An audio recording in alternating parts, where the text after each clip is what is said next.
This young lady that you guys see on my screen, she's only a year younger than my own daughter. So this story really, really hit home to me. And I'm thinking like, wow, like I'm actually old enough to be this child's father. And we just got to do as best as we can to try to protect our children. And that's really all you can do, is just pray that you're not put in a position like this, because there are some bad people in this world.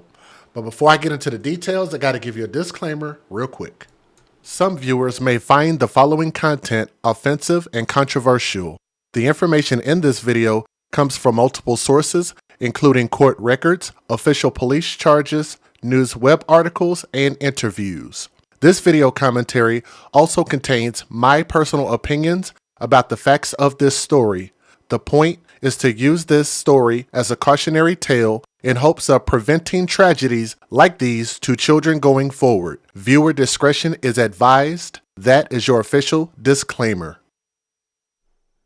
And I'm getting this story from fox59.com, so thank you for the article. It's a beautiful, beautiful young lady. And according to court documents, and this is an update as of November the 8th, so this is a very recent update. According to court documents filed Wednesday in Marion County Superior Court, Tevis Walker has been officially charged with 1 count of murder in relation to the death of that young lady that you guys saw. Her name was Janiya Carr, Janiya Carr, Carr. So in the original story, court records are providing new details as to what led to a deadly shooting of a teenage girl on Indianapolis Northeast Side. According to reports or previous reports, Janiya Carr was found dead at an apartment complex on the northeast side of Indianapolis on Wednesday. 34-year-old, let me see if I can get him back up on the screen. She had a beautiful smile. I don't know if this guy. 34-year-old Tevis, Tevis Walker, was arrested in relation to the fatal shooting on Thursday evening. Just before noon on Wednesday, a woman walking her dog found a teenage girl dead along a tree line behind the Carriage House East Apartments. When the body was found, IMPD, along with medics, were dispatched to the scene, court documents said. Officials said that the body, which was later identified as Janiya Carr, had a bullet wound in her right cheek and trauma to the back of her head. Carr had been listed as a runaway on October the 28th, which that is a whole lot to talk about right there. And let me give a special shout out to Make This Go Viral Crime Podcast. Make sure you guys check that out on YouTube and on Facebook. Shout out to my friend, Ms. V, Make This Go Viral Crime Podcast. She had been listed as a runaway, and you'd have to ask, like, I know girls go through things living with their parents. Why was she running away? What was going on at home? A lot of unanswered things right there. Carr died just a few weeks shy of her 16th birthday, so she would have been my daughter's age. I feel empty. I feel confused. I have so many emotions. I feel sick, said the victim's mother, Demetria Boston. According to court records, police used surveillance video to piece together a minute-by-minute timeline in the case. Police claim that exactly 4:32 a.m. on October 28th, cameras on Newburgh Drive show Carr getting into a Kia registered to Tevis Walker. And again, he is 34 years old, and she was 15, which is illegal in every state in the United States of America. There is no consent under age 16 in the United States. Less than an hour later, at 5:21 a.m., another camera shows the Kia drive into the grass and turn off its lights in the spot where police found Carr's body. The lights of the vehicle go off. The documents read, movement can be seen, but the view is not clear. 4 minutes later at 5:25 a.m., police said Walker parked the Kia in a parking lot and then walked into his apartment just a few hundred feet away from the scene. Walker had recently been hired as a maintenance man for the apartment complex, and I want y'all to hear this part. Despite the fact that he had several warrants for his arrest in Georgia and Alabama, let me say that again. he had several active warrants for his arrest.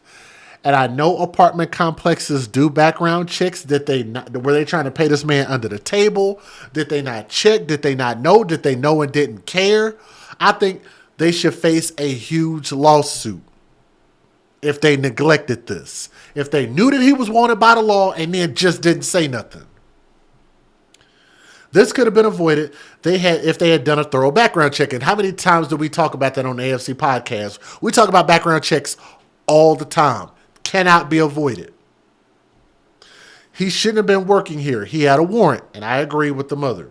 In an interview that IMPD reportedly conducted with Walker, Tevis Walker confirmed with police that the Kia Optima was his and that he was the only one who operated it. Walker also told police he remembered picking up a girl and drove her to a location several miles east to purchase a tablet. Walker said that the person he was purchasing the tablet from did not show up, and Walker returned car back to the apartment complex. Police did not provide a motive for the killing.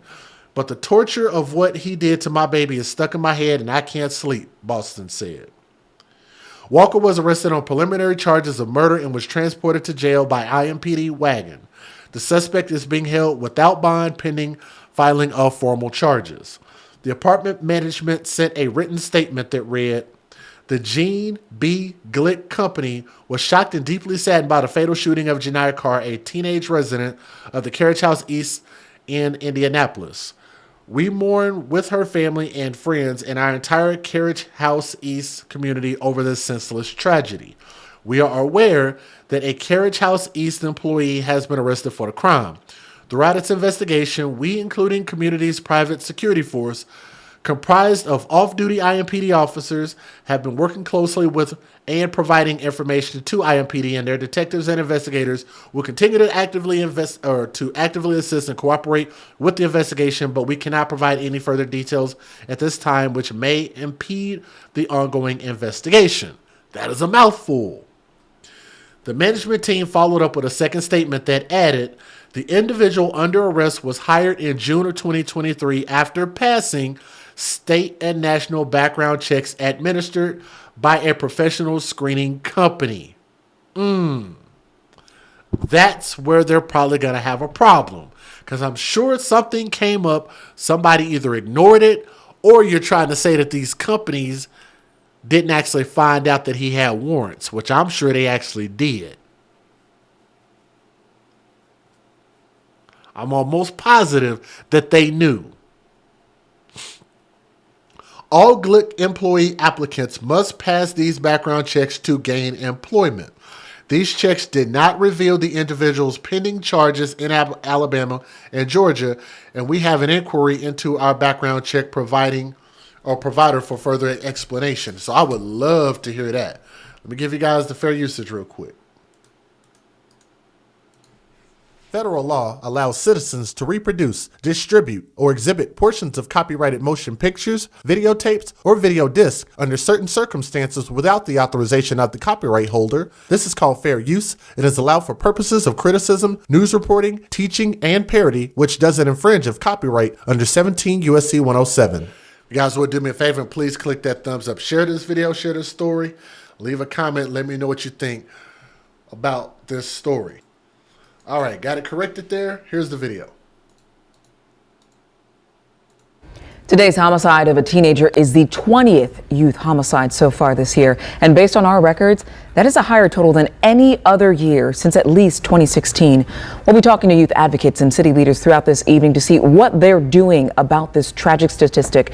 That you'll find on our News at 10 and Newspoint at 11.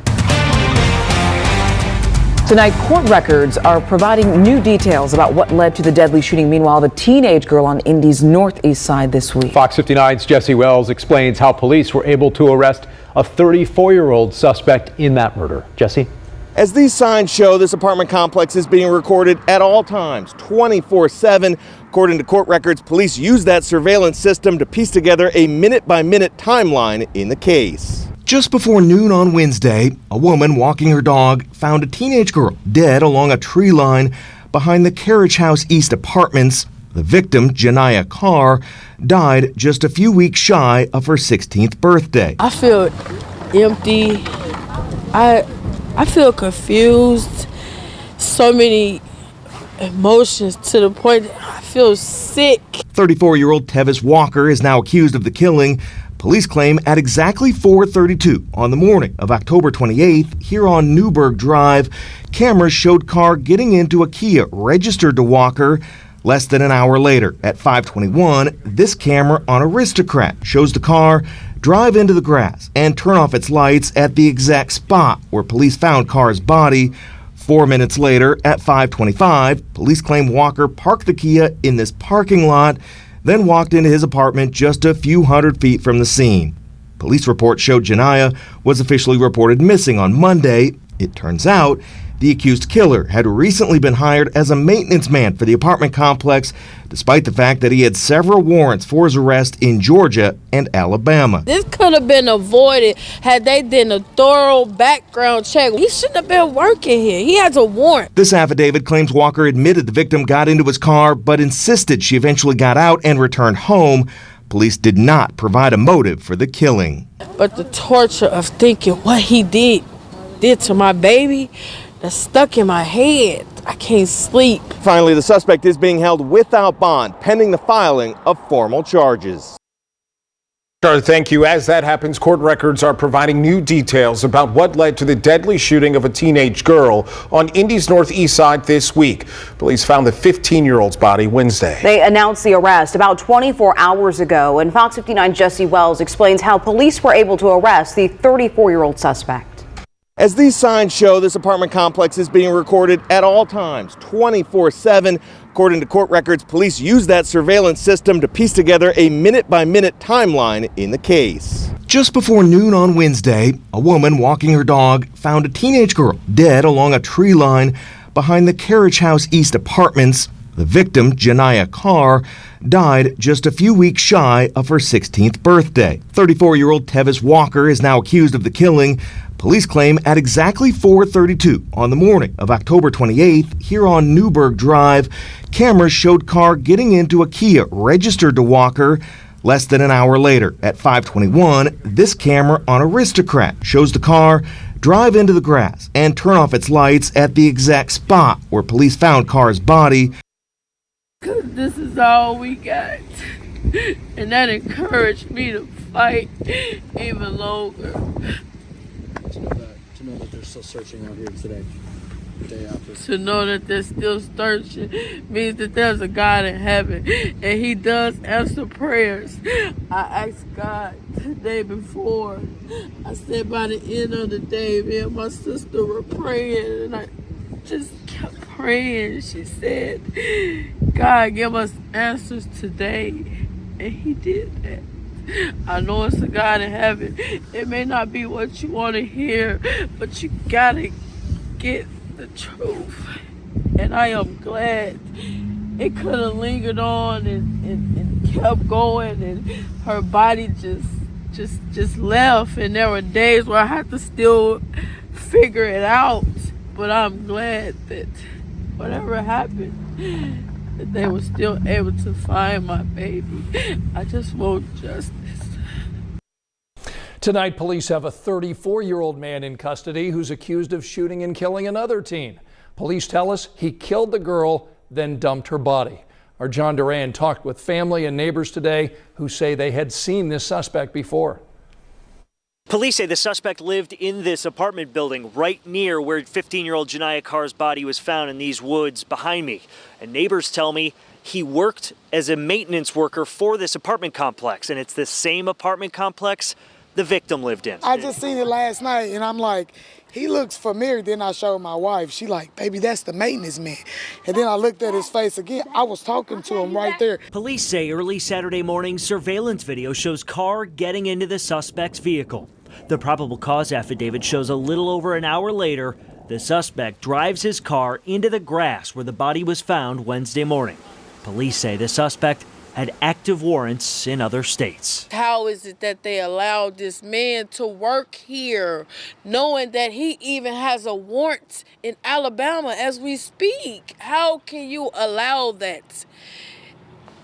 I feel torture. The suspect is due in court Monday afternoon and is being held without bond. In Indianapolis, John Duran, 13 News. A 15-year-old girl is dead following a shooting on Indy's northeast side. Fox 59's Jesse Wells spoke to that victim's mother today, who is hoping to see justice served. Today, IMPD returned to this apartment complex to follow up on their investigation after a teenage girl was found dead here on Wednesday. That killing continues what has been a violent and record-tying trend for youth homicides this year. Around noon on Wednesday, police were called to this apartment complex near 42nd and Midhofer and found a teenage girl shot to death along a line of trees. I don't know how to live with this pain.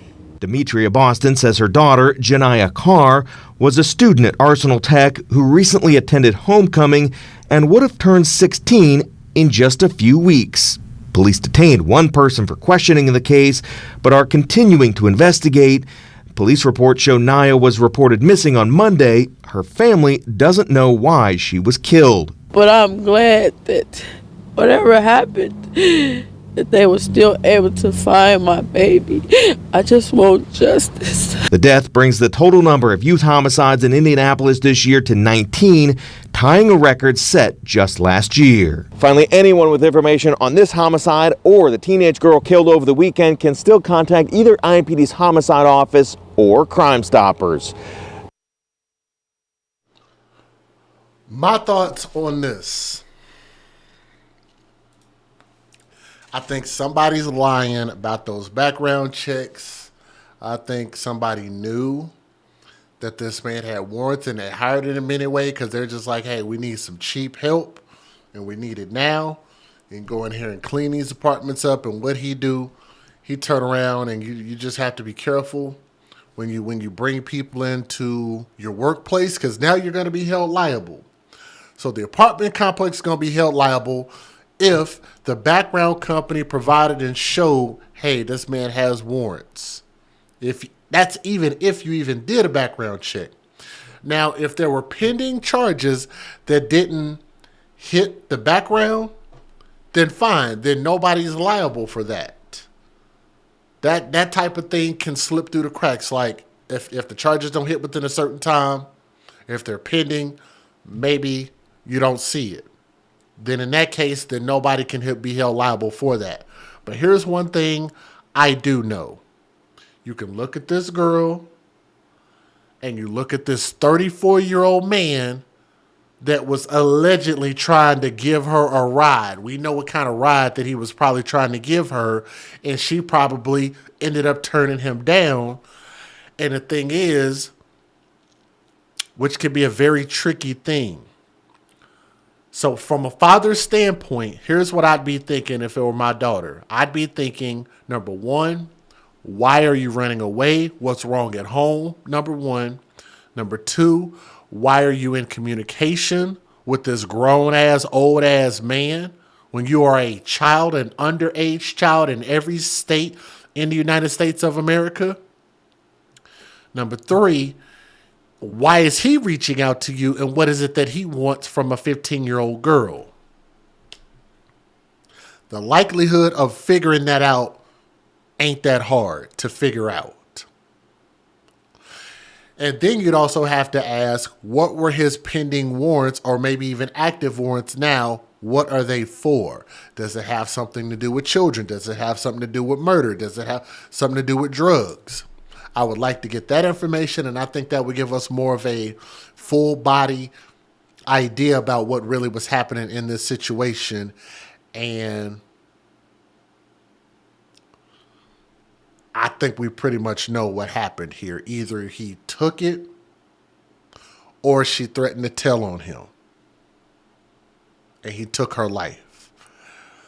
This man needs life in prison and never needs to see the light of day. Just flat out, period. That needs to be the punishment. To all the young girls out there, I know I don't get a lot of young women that watch my channel. Every once in a while my daughter does, but my daughter knows that I give her this talk, which is why I continue to pray and hope that she heeds to her father's advice. Baby girl, This is the type of dangerous SHIT that can happen when you go off doing your own thing and wanting to be grown and getting yourself involved in situations that even grown people can't handle. You can't decipher it properly, and this is why we have these laws that say that it's illegal for much older men to not be able to date much younger women, to be bothering with them or anything like that. It's easy to get involved in these situations, and it could be extremely difficult, if not impossible, to get out. And it seems like this girl was lured, and she wasn't able to get herself out of this situation. Not in any type of sensible way. To her, to the mother, I'd like to hear why the daughter ran away, was because I just think that maybe there was some friction, and I think that's the type of thing we need to start being honest about. Have those honest conversations. If you and your daughter had some friction, we need to start figuring that stuff out so it doesn't lead to an outcome like this. Maybe it can't help you with this situation, but it might be able to help somebody else's daughter, and we need to be able to talk about these situations. But to her, Janae Carr, young princess, R.I.P. And I just hope that it doesn't happen to any other girls, especially people. We share these stories. Like, share, subscribe, comment on the AFC podcast. Let us know what you guys think. And share these stories. This is why it's important to share these stories. We have to get this message out there for our children, okay? Thank you.